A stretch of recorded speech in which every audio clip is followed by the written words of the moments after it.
Hey guys, this is Woodworker Royer, and I'm back again with another video. Now, I don't understand why this is, but my phone is only letting me shoot 15 minutes, even though I've deleted like 20 minutes worth of video off of it. I don't know what that is, what that's all about, but let's try this thing. The last video I showed you the full speed, full high torque mode, so mode 3 on the Dewalt and also mode 3 on the Ridgid. Now we have the Dewalt Atomic DCF 850. With the Ridgid, we have the gen5x brushless. So last gen or gen before last, I don't know what it is. How many gens ago? This is like 7 years old, or 6 anyway. This is model, the Ridgid is model R86037. It's an 18 volt tool with a 2 amp hour battery.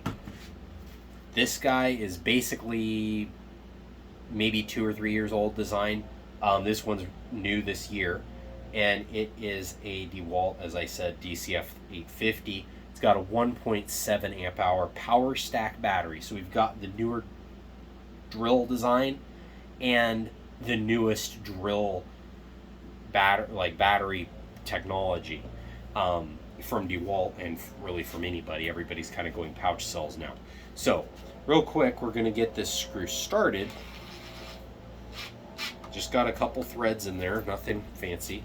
Now we're on the low setting now, and we're going to see what the difference is, because I haven't timed it, but in the other video I'm fairly certain that this one, that the Dewalt was faster. It felt faster. I think it acted faster and just was. So we're not going to try that now. What we're going to do now is we're going to test the low setting, because that was a high setting. We're going to test the low setting and see what happens. Now, low setting on the Dewalt, then there, it does not impact in this setting, which means it's perfect for maintenance stuff. Goes in there, that's as far as it'll go. It won't go any further than that. That's not a bad thing. Just telling you right now, that's not a bad thing, especially for maintenance. This has the exact amount of torque that you need for switch plate covers. Anything basically, if you're doing maintenance on machinery or not heavy machinery or anything like that, but like AC units, I'm trying to think what else. Toaster ovens, it's perfect.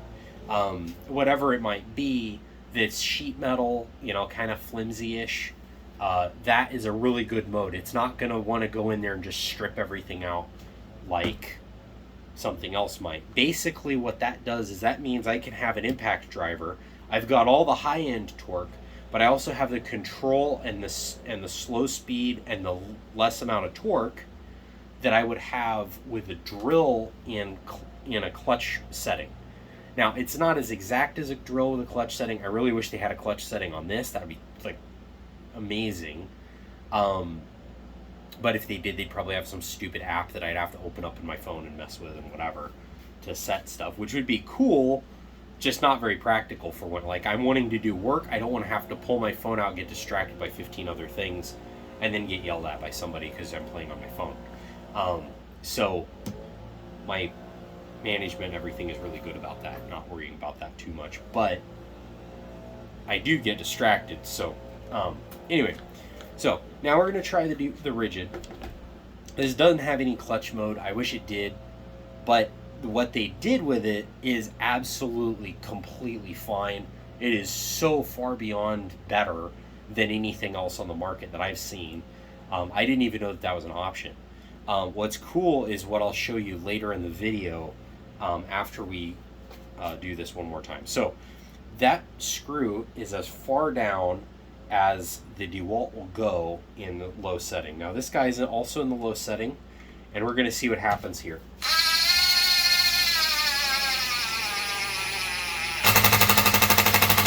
Goes down, starts impacting when it runs out of torque.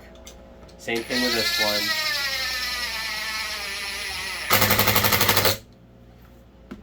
Now, what you'll notice with that is as you would expect with a normal impact driver, it starts beating on the thing and trying to get more torque out of it.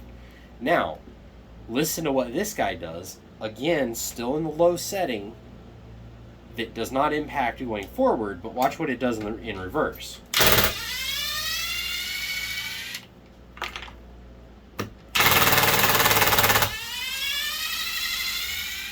That one's perfect for what I was wanting to show, which is it impacts in reverse, but not forward.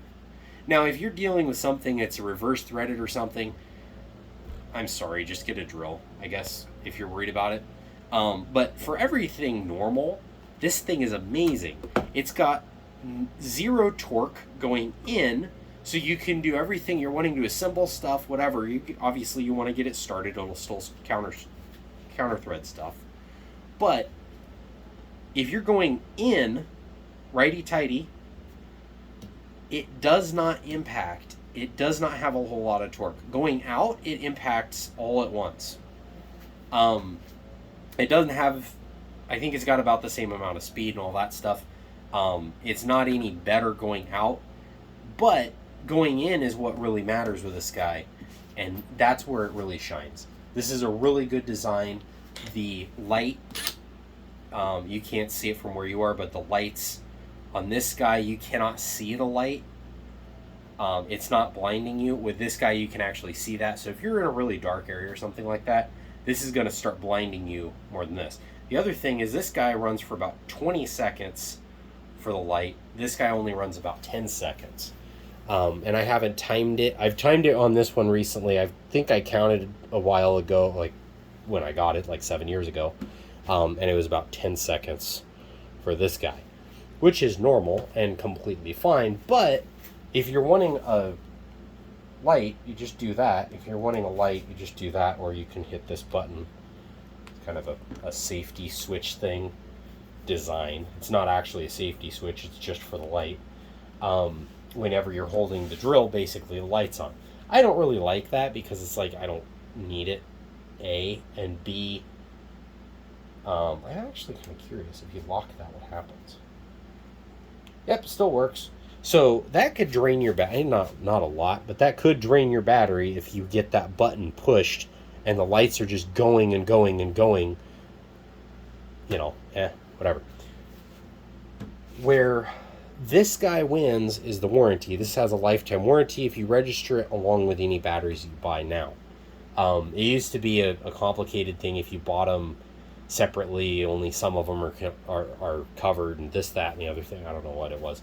But this guy is fully covered. All of this stuff came with a kit, so it's not an issue for me. It's got a lifetime warranty.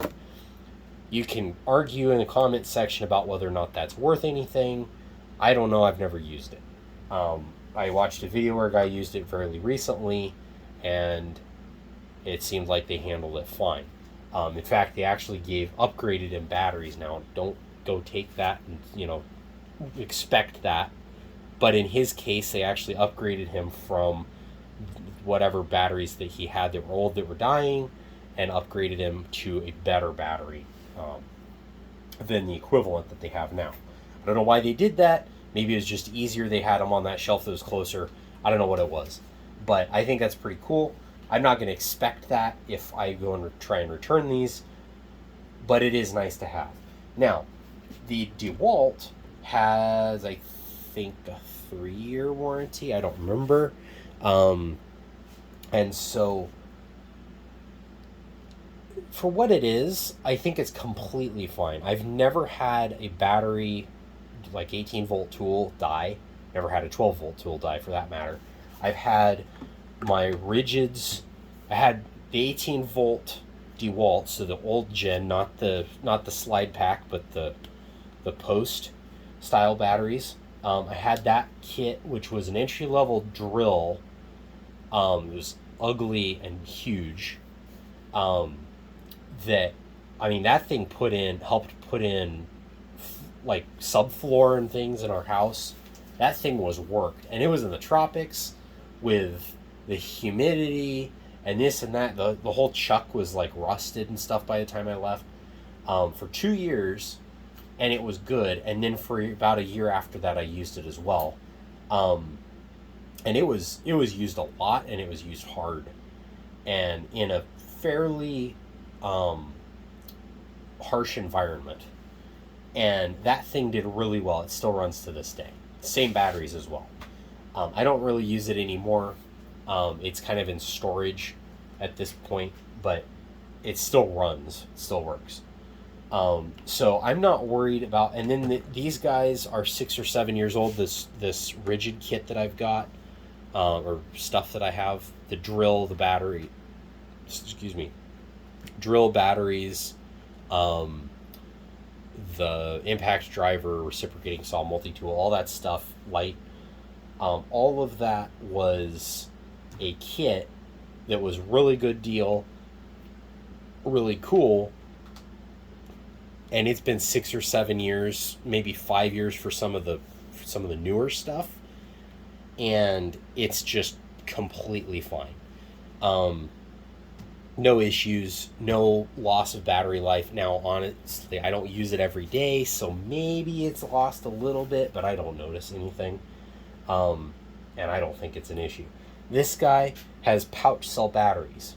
Now, all the other batteries I have experience with are just normal, whatever, round cell batteries, I guess, that they just stacked together or whatever. This guy has pouch cell batteries, which are... basically, they have a longer life, and they can put out more power at once. Now, I don't know. Supposedly they last twice as long. Whether or not that's true, I don't know. But, for the extra money that you spend for the base kit, which is a drill, a hammered drill, and this impact driver, both atomic, I think it's completely worth it to get that. They're smaller, lighter batteries. And, they say they're going to last longer, so, hey, why not? Even if it's not, they say it's going to last twice as long. It's 1,000 recharges as opposed to 500. Even if it's 600 instead of 500, that's a better deal than only getting 500 with the base battery. Now, I don't use this professional. Now, I kind of do.